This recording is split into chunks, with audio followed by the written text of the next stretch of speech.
শ্রদ্ধেয়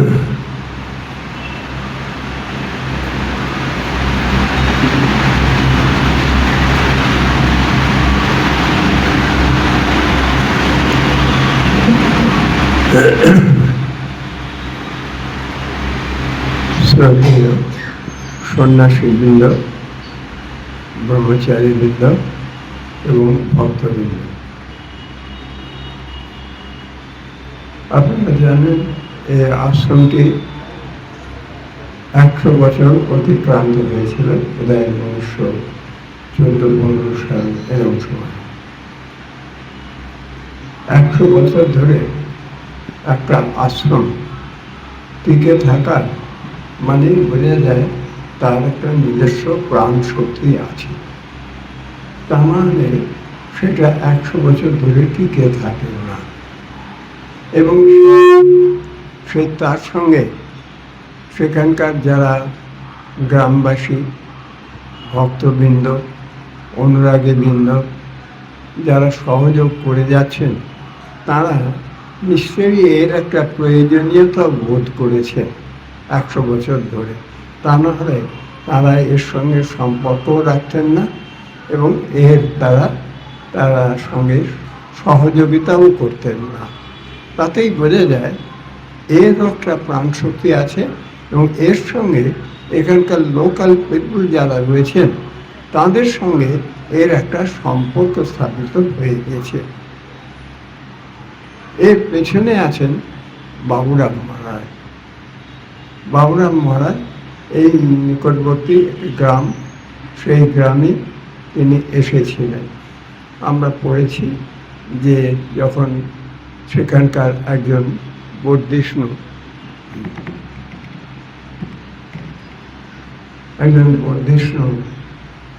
উকিল বা কেউ ব্যক্তি, তিনি ঠাকুরমা স্বামীজির বাবুরামান অর্থাৎ 1914-15 সাল,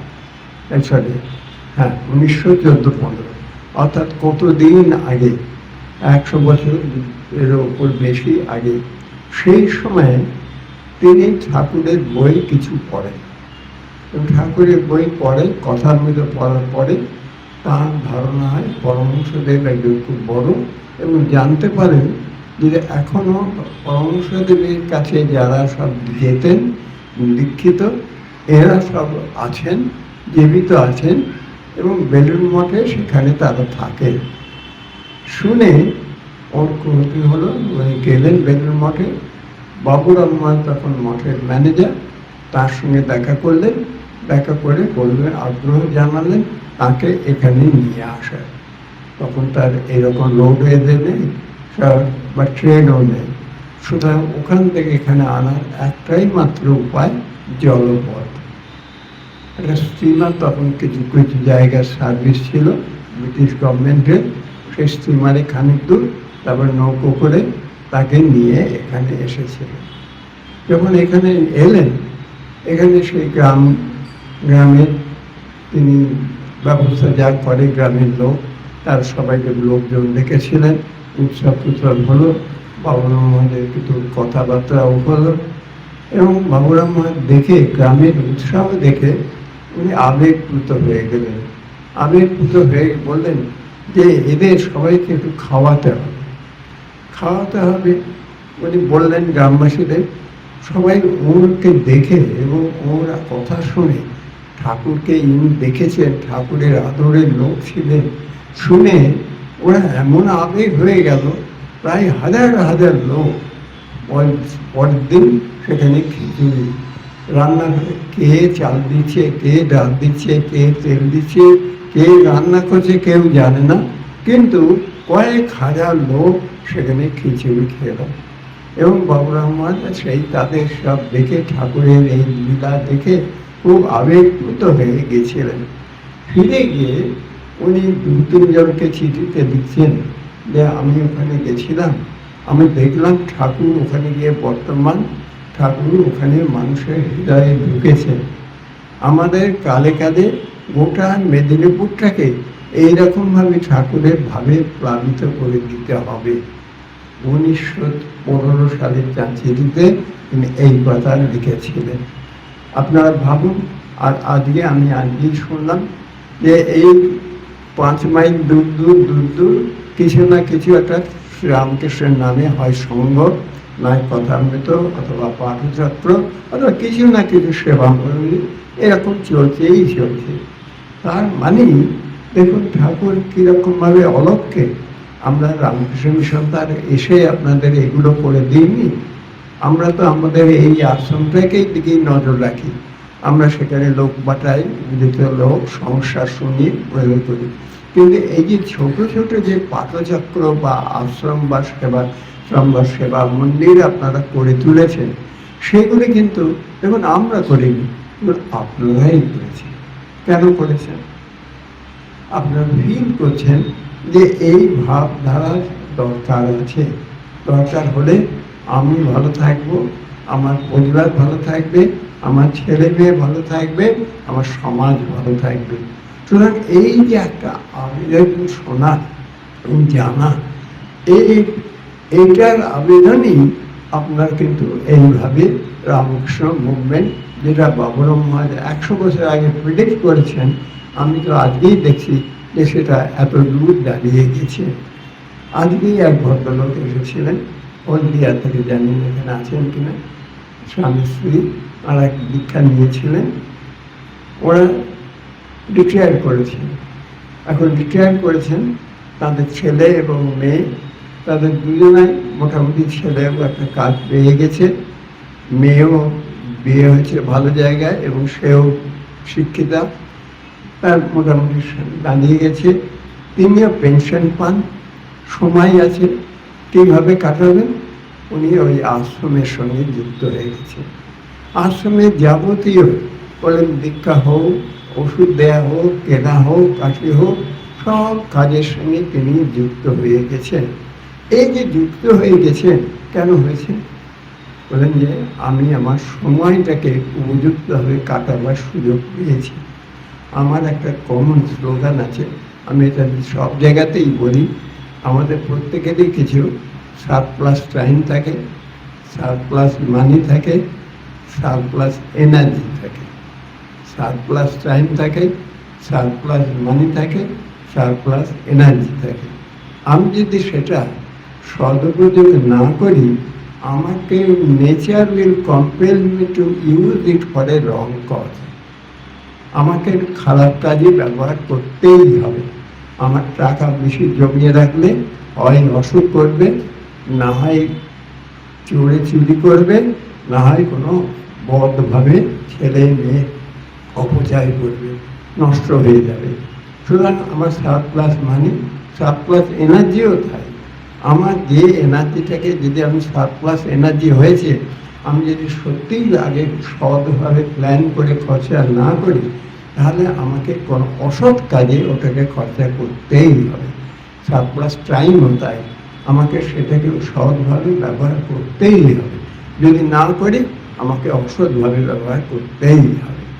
ঠাকুর মা স্বামী এসে আমাদের এই একটা অপূর্ব সুযোগ করে দিয়েছে যে আমরা আমাদের এই সারপ্লাস টাইম, সারপ্লাস মানি, সারপ্লাস এনার্জিটাকে আমরা একটা সৎভাবে বিভিন্ন মঙ্গলজনক কাজের সঙ্গে ব্যবহার করতে পারছি। আমার একটা ঘটনা বাবুরাম মহারাজের পড়ছিলাম বইয়ে, পত্র সংগ্রহ, তার মধ্যে উনি একজনের রেফারেন্স দিয়েছেন, নাঞ্জুন্দ্রাম। স্বামীজি যখন আমেরিকাতে ঘুরছেন, বললাম আমেরিকায় তখন গিয়ে বিবেকানন্দ হননি, তখন তিনি বিবিদিশানন্দ, সচ্চিদানন্দ এইসব নামে নামে ঘুরছেন। ম্যাড্রাসে পৌঁছেছেন। যখন ম্যাড্রাসে পৌঁছেছেন, এরকম কোনো দেওয়ান, কোনো পণ্ডিত লোক, তারা বুঝতে পারছে স্বামীজি একজন গিফটেড লোক, খুব ট্যালেন্টেড লোক, ভার্সেটাইল, জিনিয়াস, এত পড়াশুনো, এইসব বুঝতে পারছে। কিন্তু স্বামীজির যে একটা বিশেষ মানে অবদান হবে ইতিহাসে, সেটা বিশেষ কেউ বুঝতে পারছিল না। কিন্তু ম্যাড্রাসে যখন গেলেন, আলা সিংহ পরিমল, সে বুঝল। আপনার যদি স্বামীজি চিঠি পড়েন, তখন বুঝতে পারবেন যে আলা সিংহ পরিমল তিনি প্রফেসর ছিলেন, খুব বেশি আয় ছিল না।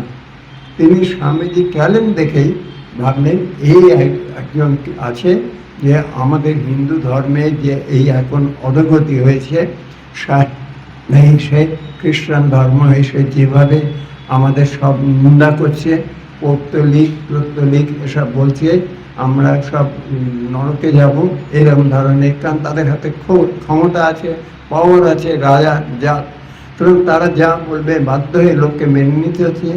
এইরকম আমাদের যে হিউমিলিয়েশন একটা অবস্থা, এর থেকে বাঁচবার উপায় এই লোকটা হতে পারে। এইটাকে দিয়ে, এই যেরকম ট্যালেন্টেড, একে দিয়ে আমরা যদি আমেরিকাতে উনি খবর পেয়েছিলেন, ওর একজন পণ্ডিত লোক ছিল, ওর রিলেটিভ, তাকে আমেরিকা থেকে একটা ইনভিটেশন দিয়েছিল যে তোমরা তোমাদের ধর্ম সন্দেহের রিপ্রেজেন্টেটিভ পাঠাতে পারো।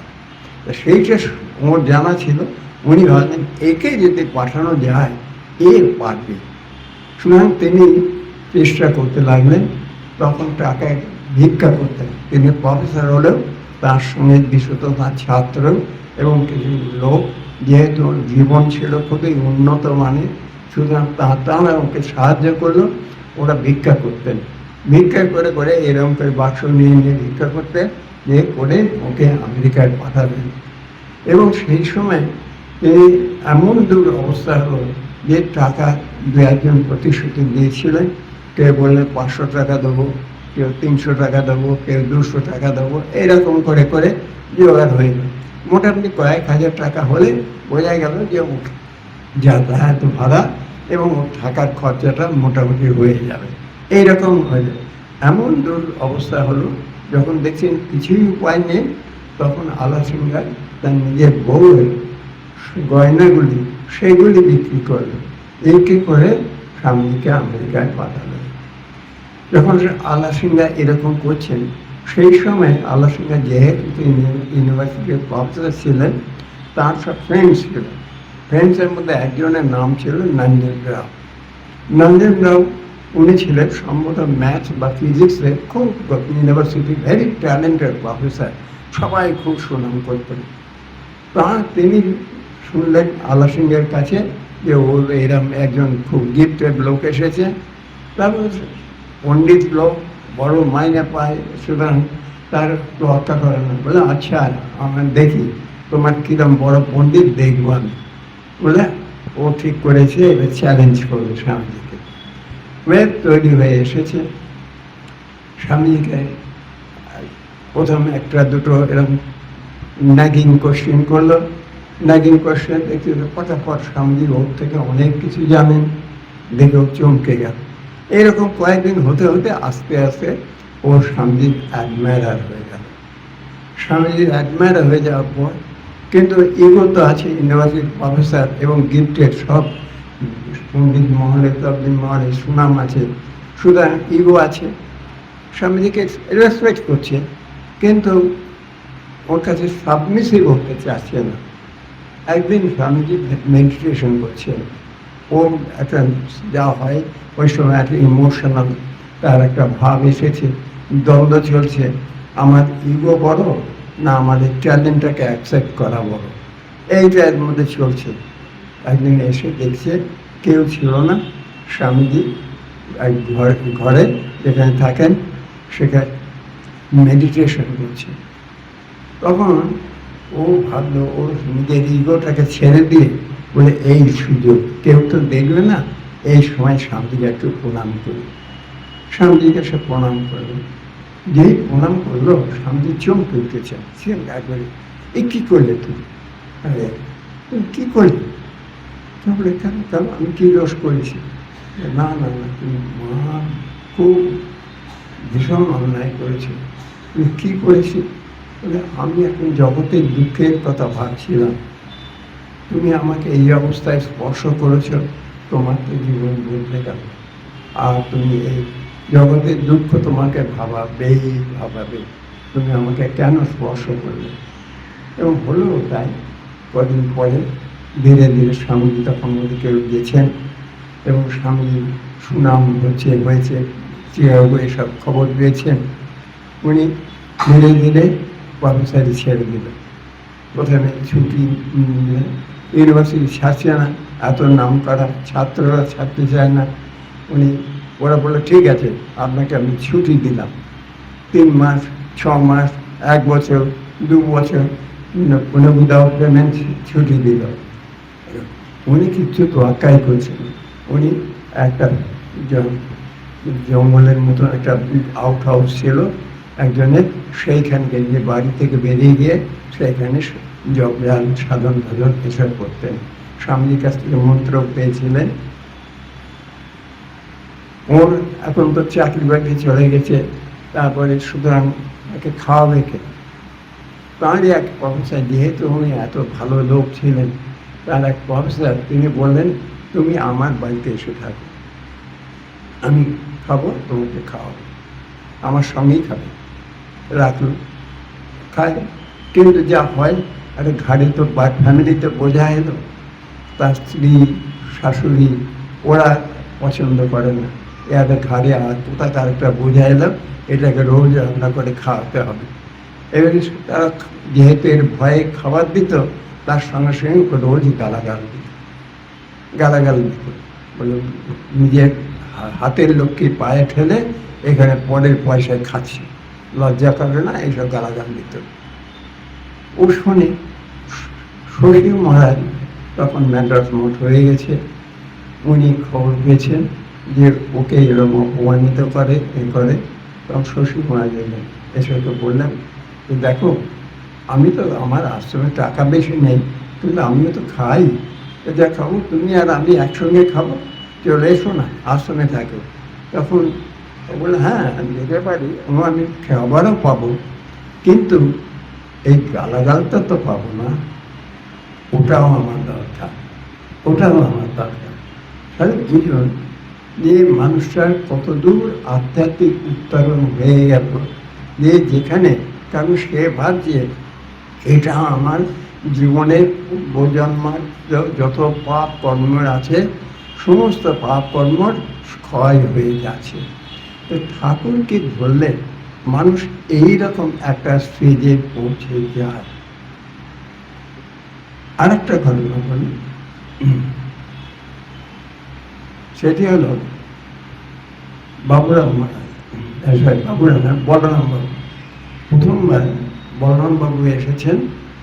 তা বলরাম বাবু যখন এসেছেন, প্রথম ঠাকুরকে শুনেছেন যে এরম আছে, ওর পুরোহিতের মাধ্যমে শুনেছেন। ঠাকুর বললেন একজন খুব সমাধিমান পুরুষ, ঈশ্বরকে নিয়ে মেতে থাকেন, ইত্যাদি ইত্যাদি শুনে দেখা করতে এসেছেন।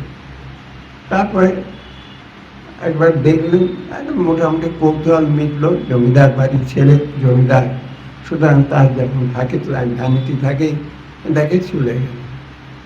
ঠাকুর আপনারা তো জানেন, ঠাকুর তো জানেন, তাকে তো মা দেখিয়ে দিয়েছেন যে বলরাম হচ্ছে তার রসদদার। সুতরাং ঠাকুর তো চিনে নিয়েছে একে, ওকে দেখেই বুঝেছে, মা তো একে দেখিয়েছে। ঠাকুর দেখছে না, আসছে না, খবর পাঠালেন যে ওকে আসতে বলো। তা বলাতে এলেন। এসে তখন ঠাকুর বলছেন তাকে, দেখো তুমি কেন আমার কাছে আসবে, আমি কে, আমি তো কিছু নই, না পারি তোমার মন বদলাতে, না পারি তোমাকে ভগবান দর্শন করাতে, না পারি তোমার কোনো জীবনে সাহায্য করতে, তুমি কেন আমার কাছে আসবে? ঠিকই করেছো, তবে আমার তোমাকে দেখতে ইচ্ছা করে, তুমি যদি মাঝে মাঝে আসো আমার কি ভালো লাগে। প্লেনেতে আটকে গেলেন, জমিদারের ভ্যানিটি চলে গেলেন। এরকম একটা পাগলা সাধু দেখতে চাচ্ছে, ঠিক আছে যাই।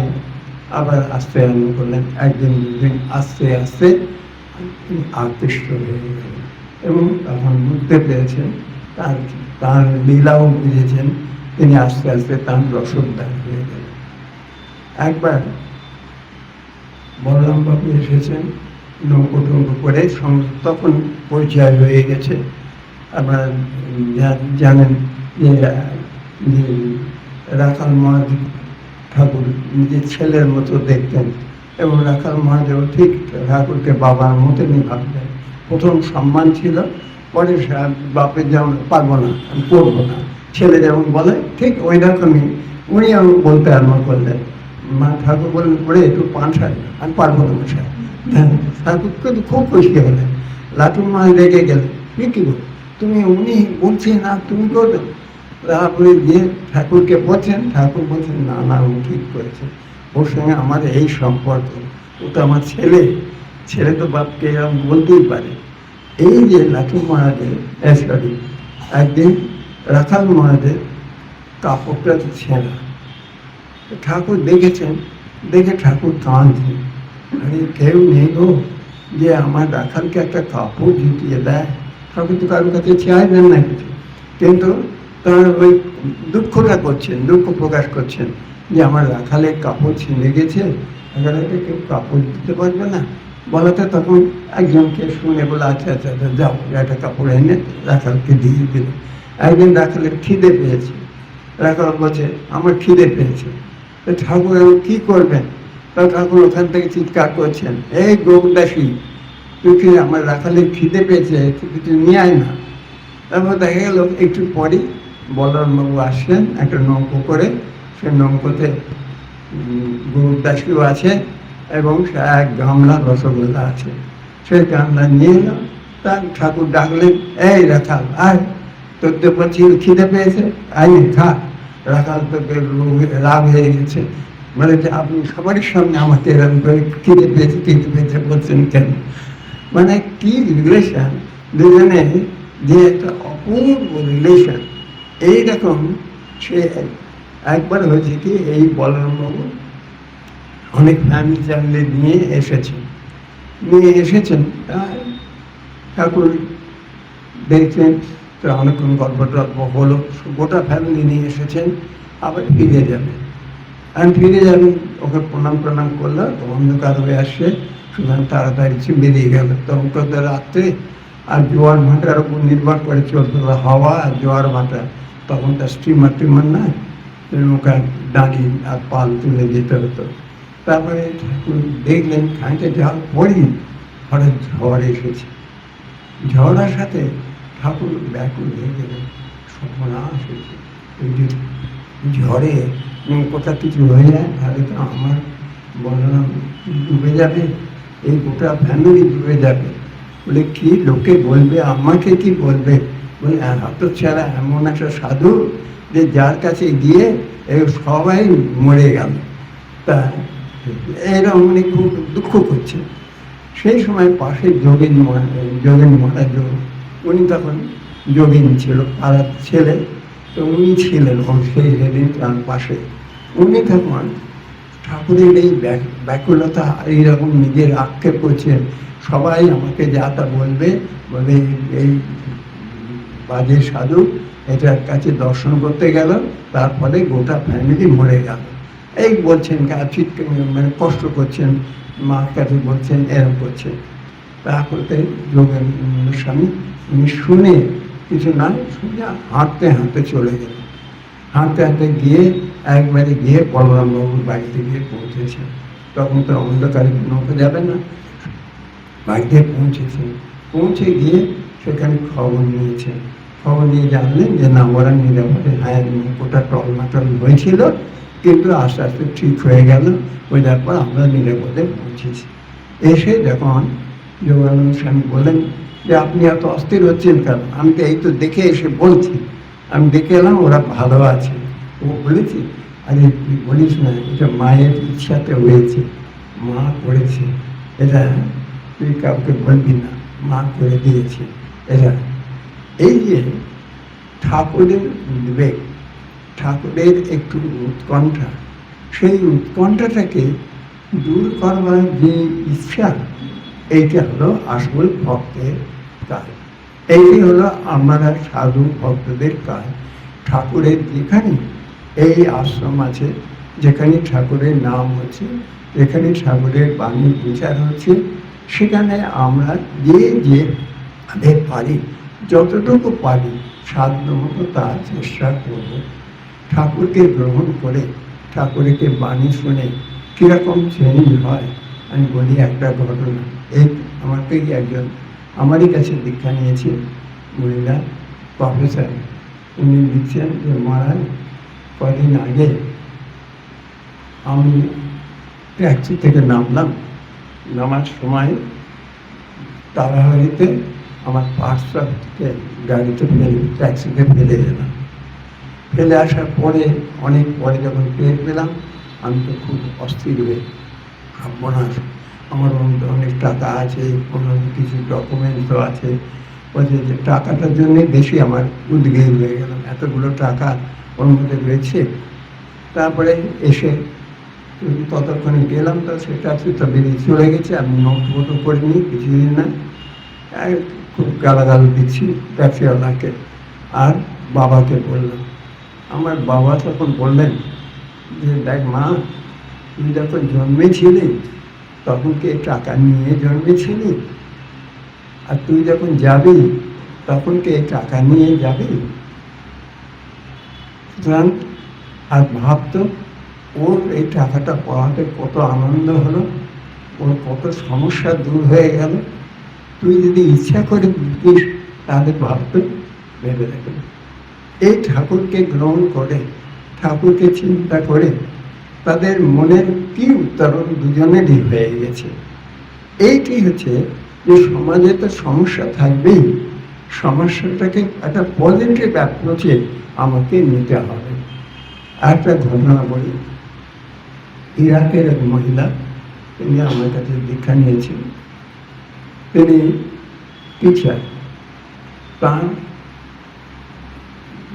যেভাবে প্রথমে কথামৃত পান, তারপর সেখানে কথামৃতের মধ্যে থেকে সেখান থেকে মায়ের রেফারেন্স করলেন, ওই মায়ের লাইফ পড়লেন, পড়ে উনি দক্ষিণেশ্বর দিয়েছেন, উদ্বোধন দর্শন টর্শন করেছেন, করে তারপরে উনি ফিজিতে আমার কাছে দীক্ষা নিয়েছেন। উনি প্রফেসর ইরাকে, ফিজিতে ছিলেন, আমি ছিলাম তখন, সেখানে দীক্ষা দিলেন। উনি বললেন যে মায়ের জীবনী পড়াতে আমার জীবনের একটা মহা সমস্যা মিটে গিয়েছে। আমার একটা মেয়ে আছে, সেই মেয়েটা খুব সায়দা, বলে যত বদমাশ হতে পারে সেই রকম বদমাশ হয়, সব রকমের বদমাইশি বুদ্ধি করবে। আমার এক এক সময় এমন মনে হয় মা হয়ে যে মেয়েটা যদি না জন্মাতো তাহলে আমার ভালো হতো, এইরকম। তারপরে যখন মায়ের জীবনী পড়লাম, তখন মায়ের রাধির কথা যখন পড়লাম, আমি বললাম মা যদি রাধিকে সামলাতে পারেন তাহলে আমি আমার মেয়েকে সামলাতে পারবো। আমি আমার মেয়ের নাম দিয়েছি রাধি, এবং আমার আর কোনো সমস্যা নেই। দেখুন, এক ঘটনা, সবারই এরকম জিনিস আছেই আমাদের, কিন্তু সেখানে যদি এই ঠাকুর মাকে স্পর্শ করা যায় তাহলেই আমাদের অ্যাপ্রোচটাই, জীবনের অ্যাপ্রোচটাই বদলে যাবে। একটা ছোট ঘটনা বলে আমি শেষ করব। সে ঘটনা হচ্ছে, এটি ব্রেজিলে সাপালোতে আমাদের 4-5টা প্রাইভেট আশ্রম ছিল। একজন মহারাজ যেতেন মাঝে মাঝে, গিয়ে বিভূতিদের দিয়ে কয়েকটা জায়গায় আশ্রম তৈরি করেছিলেন। তার মধ্যে সাপালো হচ্ছে ওদের তখন সব থেকে প্রমিনেন্ট সেন্টার সেটা। তারপরে ঠিক হলো, ওরা বেলুড় মঠকে যোগাযোগ করলেন যে এগুলো টেক ওভার করবে। আমরা ওদের সব আশ্রমে অ্যাক্টিভিটি সব দেখেছি, দেখলাম হ্যাঁ নেবার মতো আছে, দেখে আমাদের নেওয়া হলো। আমাদের একজন সাধু গেলেন, আর তিনি চালাচ্ছেন, আমি তখন জেনারেল সেক্রেটারি ছিলাম। আমার ইচ্ছা হয়েছিল, ওই ইনভাইট করলো, যেহেতু নতুন সাধু গেছেন, মহারাজ একবার এসে আপনি এই আশ্রমগুলো দেখুন, যেহেতু জেনারেল সেক্রেটারি আর ফার্স্ট হ্যান্ড ইমপ্রেশন হবে, আমি বেলুড় মঠে আমাদের অথরিটিদের বলতে পারবো, এই বলে ইনভাইট করলাম। আমি গেলাম, ওখানে আগে যিনি প্রেসিডেন্ট ছিলেন তিনি ওখানকার কার্ডিয়াক সার্জন, সব থেকে বড় লিডিং কার্ডিয়াক সার্জন। তিনি আগে প্রেসিডেন্ট ছিলেন, এখন ভাইস প্রেসিডেন্ট। তার সঙ্গে যেমন একটু অফিসিয়াল কথাবার্তা হলো, হওয়ার পরে তারপরে যেমন ইনফর্মাল কথা হয়, আমি বলছি, উনি স্প্যানিশ ভাষায় বলছেন, আমি ইংলিশে বলছি, কিছু কিছু ইংরেজি উনি জানেন। বড় ডাক্তার তো সে ইংরেজি জানে। সুতরাং যাই হোক, কথা বলে ফর্মাল কথা ডিসকাশন হয়ে গেল, বিজনেস টক। তারপরে ইনফর্মাল টক, আমি কি বললাম ছেলে মেয়ে আপনার কে কটা আছে ইত্যাদি। উনি একটু বললেন আমার 3টে ছেলে। 3টে ছেলে বলেই বলছেন, বড় ছেলেটা সেও ডাক্তার হয়েছে, আমেরিকাতে এস্টাবলিশ হয়ে গেছে। মেজোটা এখানেই সে চার্টার্ড অ্যাকাউন্ট্যান্ট হয়েছে, সেও এস্টাবলিশ হয়ে গেছে। কিন্তু আমার তৃতীয় সন্তান যেটি, থার্ড সান, ওটার সম্বন্ধে আমি একটু অভিজ্ঞ। আমি বললাম যে বোধহয় কোনো ফিজিক্যাল হ্যান্ডিক্যাপ বা সাইকোলজিক্যাল কিছু আছে এরকম। আমি চুপ করে আছি, এবং উনি বললেন আমার এই আশ্রমটাই হলো আমার থার্ড সান, এই আশ্রমটাই এইটা এখনো ডেভেলপ করে। বুঝুন কোথায় কোন দেশে সে কখনো ঠাকুরের সামনে শোনার সুযোগ হয়, তার মা বাবা না তার ক্যাথলিক পরিবারেছে শিশুরা ঠাকুর মা স্বামীকে নিলে মানুষের কী উত্তরণ হয় সেগুলো আমরা বুঝতে পারি। আমি ঠাকুরের কাছ থেকে আশীর্বাদ প্রার্থনা করি আপনাদের সবাই মনের মধ্যে এইরকম উত্তরণ হোক, আপনাদের শান্তিতে সুখে থাকুন। নমস্কার।